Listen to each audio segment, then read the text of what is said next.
Okay, so we've got this collection of sources today that, well, they paint a pretty raw picture of Brazil. Quite cynical, really. Yeah, it focuses a lot on things like scams, protests, and this idea of a sort of hustler mentality being widespread. Exactly. It's a viewpoint that definitely makes you stop and think. And our mission here really is to unpack why this perspective exists, looking at the specific examples these sources give us. And it's interesting how they pull together different things, personal stories, political commentary, scenes from the street. It all seems to point in this one direction, this critique. Right. We're not just talking general feelings here. The main source, this video transcription, it walks us through specific moments. Some are pretty eye-opening. And it's these moments like an alleged family theft, these public protests, even something involving a baby that are used to build this argument. We can look at them through this critical lens provided. Yeah, we're talking a granddaughter accused of taking, our $200,000 from her grandfather and then blaming a politician for it. Incredible, isn't it? Then there are delivery drivers protesting, using some really strong words. Students worried about education cuts. A group walking into a supermarket. It's a bit ambiguous what's happening there. And that small moment you mentioned with the baby and a biscuit, which somehow gets interpreted as this sign of inherent cleverness or maybe maneuvering. Exactly. It's quite a mix. Okay, let's start with that first story, the granddaughter, and that really startling excuse. Well, that opening anecdote, the missing our $200,000 and blaming Lula, it's striking, regardless of anyone's politics. Finally. It immediately brings up this idea the commentator pushes that maybe there's a tendency to, sidestep personal responsibility. It's kind of central to their whole point. It really is. And the speaker jumps right into calling many Brazilians picaretas. Which means tricksters, right? Scammers. Basically, yeah. People looking for an angle, looking to take advantage. They even bring up Gerson's law. Ah, yes, that old idea about always wanting to come out on top, even if it's, well, not entirely fair. Right. It's a huge generalization, of course, but they use it to frame the examples that follow. And that concept, Gerson's law, it becomes the lens, doesn't it, for how we're supposed to see these stories. So the first big story they detail is pretty concerning. This granddaughter, she was meant to be helping her grandfather with his money. Right, accompanying him to the bank, that sort of thing. But the allegation is that over time, she was gradually taking money from his pension. It added up to around our $200,000, apparently. Wow.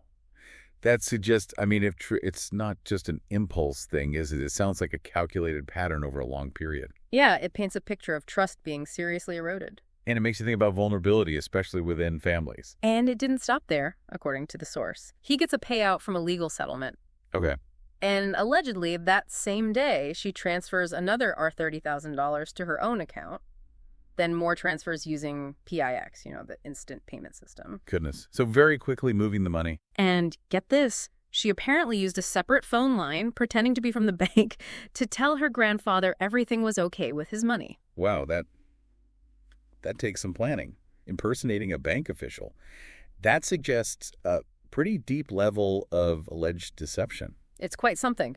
Apparently, other family members got suspicious, started checking the statements, and that's how it came out.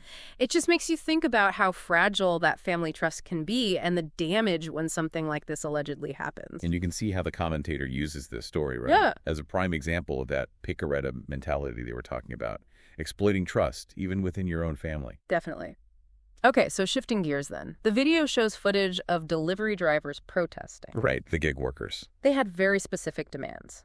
Our $10 minimum per delivery, then per kilometer rates are $2.50 for motorbikes, are $3 for bikes, and getting paid for every single request they accept. Those sound like pretty standard concerns for gig workers everywhere, really. Trying to get more predictable, stable income in a pretty unstable job market. Yeah, absolutely. But their language was intense, calling the app companies iFood, Lalamove, Uber, Rappi parasites. Yeah. Even using the term modern slavery. That's strong rhetoric. It suggests a really deep level of frustration and maybe a feeling of being exploited. And apparently iFood offered a tiny raise, like 50 centavos for bikes, $1 for motorbike. Which they rejected? Completely. Called it insulting. So Right. Clearly a huge gap between what the companies were offering and what the workers felt they deserved. Yeah, that rejection really highlights the disconnect. They were even talking about needing to stop Brazil and bringing up ideas like worker-owned companies, profit sharing. Which the commentator jumps on, Right. linking it to communism or socialism. Immediately. But then the commentary pivots, gets really cynical about the protesters themselves, suggests maybe some of them don't actually want to work that hard. Oh, okay. So questioning their motives. Yeah, and saying they're being led by Pelagos, like union types maybe looking out for themselves, not the workers. So you get this contrast. The workers voicing grievances, and the commentators suggesting it's not entirely genuine, or maybe it's being manipulated. Two very different ways to see the same protest. And the commentator even points out that one protest looked really small, called it meia dúzia de gato pingado, basically just a handful of people. Trying to downplay it. Undermine its significance by saying hardly anyone showed up for that particular one. Right. Okay, next up, students. Protesting education cuts at UFRN, the Federal University of Rio Grande do Norte. What were their specific complaints? Things like unpaid electricity bills at the university, scholarships being delayed, and worries about a potential federal education blackout decree under the Lula government. Those are serious issues. Unpaid bills, delayed scholarships that directly affect students and the university's ability to function. And they actually compared it to the previous Bolsonaro government, saying things have gotten worse. There was a group, Juntos, trying to mobilize people. So putting it in a political context, suggesting it's an ongoing or worsening problem across different administrations. Yeah, and there's a funny little aside in the video here. The speaker makes a slightly sarcastic comment about their own presentation style. Just a quick moment. A bit of self-awareness, perhaps, in the original source. Oh, so then the video shows this group carrying red flags, walking into a Mix Mateus supermarket. Red flags often signal, leftist groups or labor movements. Exactly. And their stated goal, apparently, was to demand basic food baskets. Cestas básicas. Okay, so demanding essential supplies. But the commentator immediately jumps in, questioning it. Were they demanding or were they just taking the food, basically asking, is this theft? Framing it again through that lens of people just taking advantage rather than protesting or asking for help legitimately. The ambiguity helps that interpretation. It fits the narrative perfectly. And finally, there's this story about the baby. The baby and the biscuit, right? Yeah.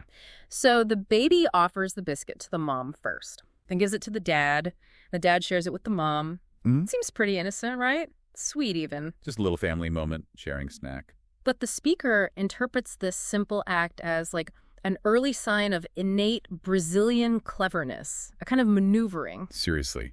From a baby sharing a biscuit. That's the take. That even this young, there's this instinct to sort of work the angles, find a clever way to manage the situation. It's a really strong interpretation of something tiny. Wow. Okay. It definitely serves to hammer home that core argument, doesn't it?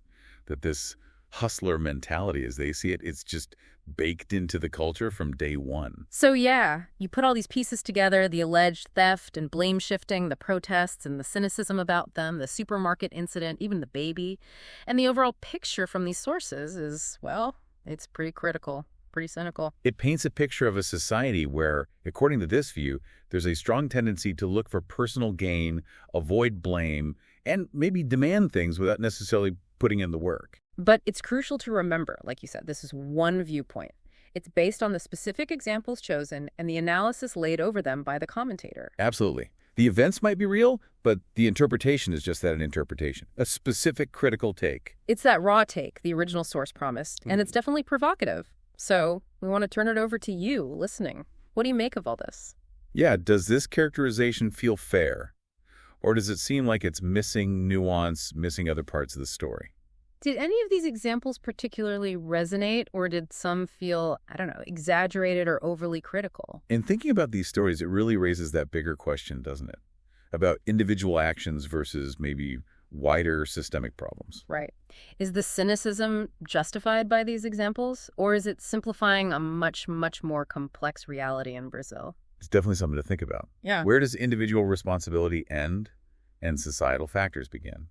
Or how do they mix? Lots to chew on there. Well, that wraps up our deep dive into this, let's say, challenging perspective on Brazil. We really encourage you to keep thinking about these themes. Thanks for joining us.